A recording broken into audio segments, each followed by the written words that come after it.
So, Chris, as I mentioned before, we're still over at the elementary school. There are parents that are waiting for their students to come out of the elementary school. They tell me that they're releasing the students one at a time as their parents come up. Of course, you have to show ID and give your child's name. But also, I mentioned how there are high school students here who ran from the high school when they heard those gunshots. One of those students is Aldo, who joins me. He's a senior this year.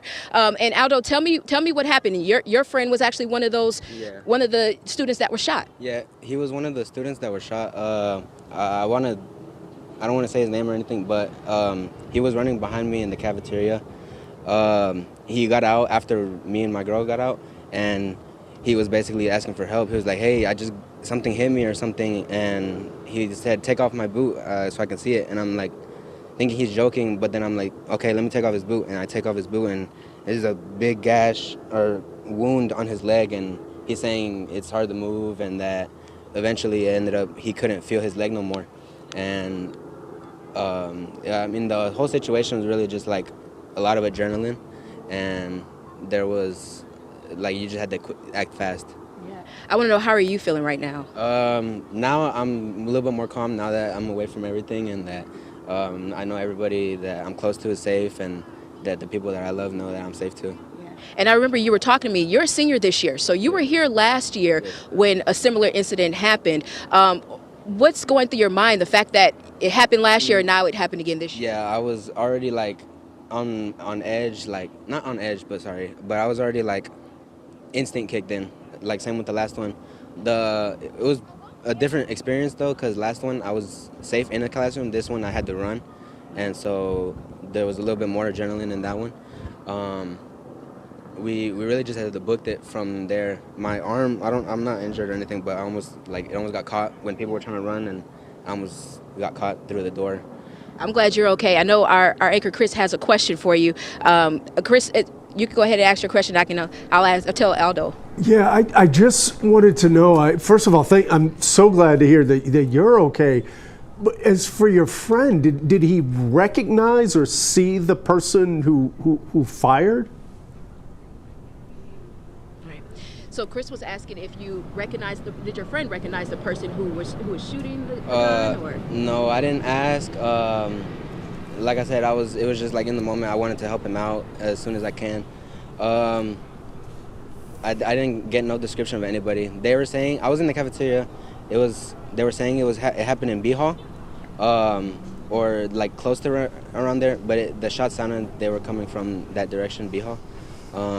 But I wasn't able to see the shooter or anything. And B Hall is near where the cafeteria is? Yes. Okay. It's right outside. And you all were in the cafeteria at the time, and then you took off running, and that's when you realized that your friend was hit? Yes. I realized he was hurt somehow, and I just had to help him out. What happened after you pulled his boot off and you were able to help him? After that, I noticed there wasn't any like signs of he was bleeding rapidly, so it wasn't bleeding anything. It was just like a bruise from a paintball gun, almost. That it looked like either he got shot or he hit himself and he was just confused and he didn't know. I don't know. It was a lot of emotions going through that day. And I know you mentioned that because this happened last year and then it happened again this year, there were some things that you already knew what to do. Tell me about that. As soon as I got outside, I was able to call my mom and tell her, hey, there's a shooting outside again. And she was like, really? There's no way. And I had to tell her, I showed her everything. I was outside, and she was like, are you gonna call your grandma to come pick you up? And I'm like, well, they're not gonna let her in from the last time. And so I told her, I just wait it out to let me see what they tell me, because I already knew I was in a safe location away from everything. So I just stayed there. And I just have one more question, because I know you're gonna go back over with your family. How did you know to come this way to the elementary school? This way, it's because it was more, it was just away from everything, all the chaos. So it was more calm. You get to relax and just breathe and think everything through. And you guys waited inside the elementary school until you were able to be released? No, or? We just ran over here. Just ran over here? Just getting away from everything. Yeah, thank you so much, and I'm glad that you are okay. I'm glad your friends are okay, and we'll be out here. Anything you all need. Thank you. So yeah, Chris, just as you just heard, students, they're reliving for some of them, what happened last year. And that's hard for a lot of students to go through. We had a student that was earlier today. She was so shaken up she couldn't speak. And then you just heard from Aldo, who took off running once he heard the gunshots, only to find that his friend who was trailing behind was one of the students who was hit. So he's been waiting here to get updates on his friend. He's back with his other friends, and they're all safe, thankfully. But again, here over at the elementary school, there's still parents that are outside waiting to reunite with their students and also pick up some of their children that are over here at the elementary school. Chris? All right, thank you very much, Brittany. Yeah, in a very high stress situation like this, I mean, your brain is shooting all of these additional sensory signals into your brain. So it's why a lot of times when people are describing what's happened, what they describe is a much longer period of time than what actually took place. It's because they're getting all of this input, and it can be really hard at the time when you're hearing a gunshot to determine exactly where it's coming from and how many you heard and what is happening in that moment. And Chris, even though this is Texas, there are a number of people who don't know what gunfire sounds like. It doesn't sound exactly like it does in the movies and on television. It's that short pop, and when you hear multiple ones, you're like, well, that can't be what I think it is. Yeah. And no doubt that's probably happens in a lot of these situations. Unfortunately, these students here and many of the staff relived this from last year too. Brittany getting some of the most detailed information yet on the injuries of that one person who was shot, if indeed that was the person who took the bullet wound to his calf. I'm glad that person is okay, but to hear him describe having to take his buddy's boot off and to see the wound below there, nevertheless, it appears that doctors at Baylor Scott and White are handling that case right now. We also saw a few moments ago on the back side of the school towards the stadium there, you could see a line of people lined up, no doubt parents there. It looks to be where a lot of the activity is from the district side and the parent side on the back end of the school there. And they were lined up in what is an orderly line. And to reiterate what we saw last year,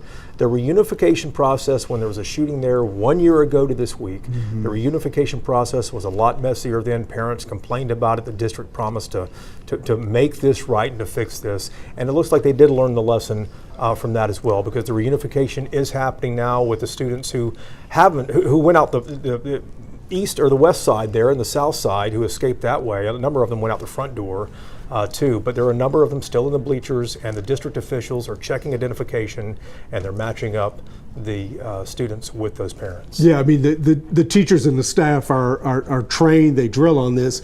They know how to get students either into a secure classroom or to get them out of the school. But when something like this happens at a large high school like this, kids are in all different kinds of places. So somewhere near the front, they're just going to act on instinct and run out. Not every student is in a controlled classroom environment where the teacher may orderly, get them to a specific area. But again, to your point, the first call went out about 1:05, just after 1 o'clock. So when you account for that time in which the law enforcement has to get on there and make sure the scene is actually secure, they can't start allowing parents to come into the scene until they're absolutely sure it's secure. So if you allot for that time, I think DISD sent the notice out it's been maybe about 45 minutes now since they said, hey, it's okay now to come to the stadium where you can be reunited with your child. And you could see those parents lined up along the fence line there to the bottom of the screen behind that tree. There's a line going all the way up through the shade there to where the police and district officials are checking identification. And no doubt a lot of those parents have questions and want to know from Dallas ISD, how in the world did this happen again 1 year to the week since it happened last year? And that's what the police officers, that's what district officials are trying to figure out.